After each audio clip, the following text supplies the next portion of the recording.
E nós seguimos com o Jornal da USP no ar, primeira edição para você até às 9 da manhã com as principais notícias do dia.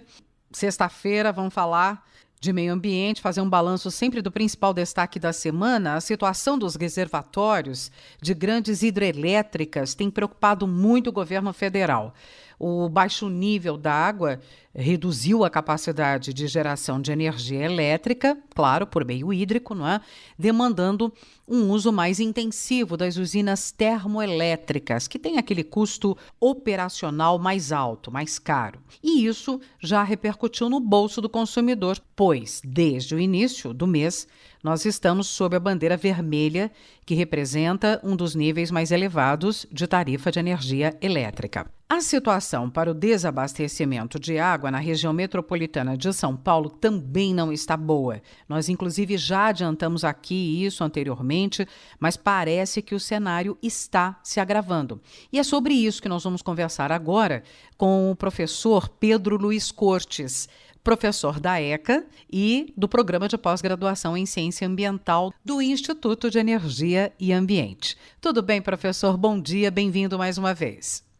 Bom dia, Roxane. Bom dia, ouvintes. É um prazer falar com vocês.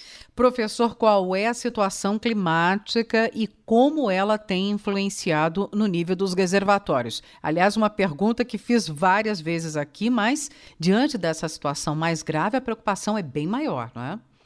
Nós temos duas situações climáticas que se sobrepõem.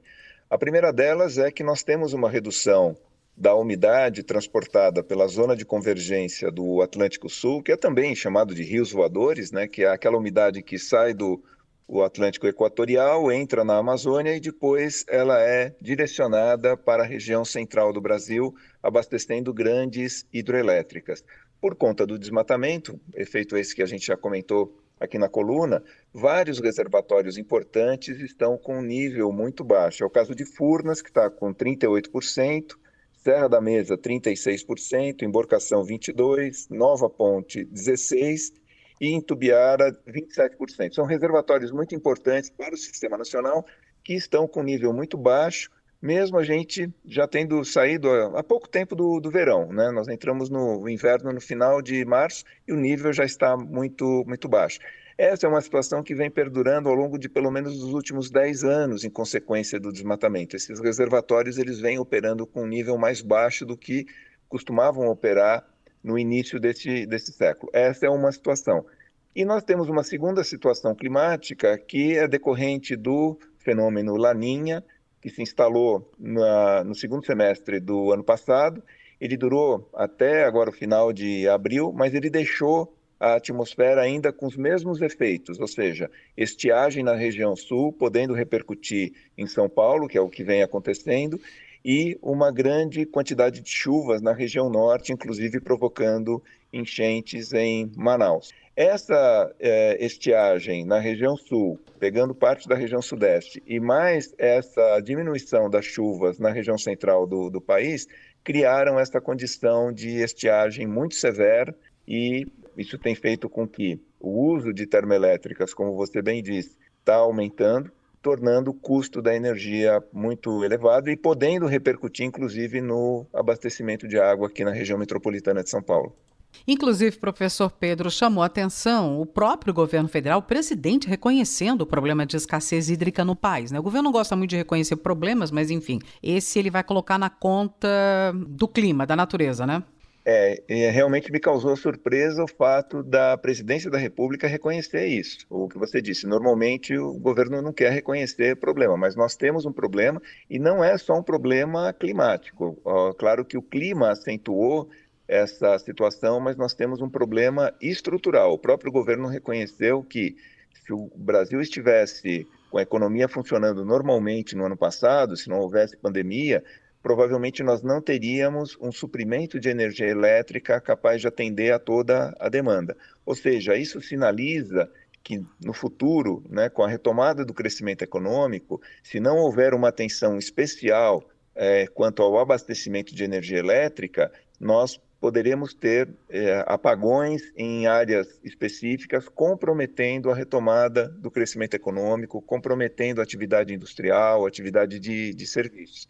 Então, isso já deveria ter entrado no radar do governo federal já há um bom tempo, deveria ter entrado no radar dos políticos já há um bom tempo, mas, infelizmente, mais uma vez, nós fomos surpreendidos, né? Nós, que eu falo retoricamente, né? O governo foi surpreendido por uma situação climática adversa que ressalta os problemas estruturais que nós temos, né, em relação a fornecimento de energia elétrica. Uhum, porque vocês, especialistas, e o professor aqui reiteradamente vem fazendo esse alerta, não é?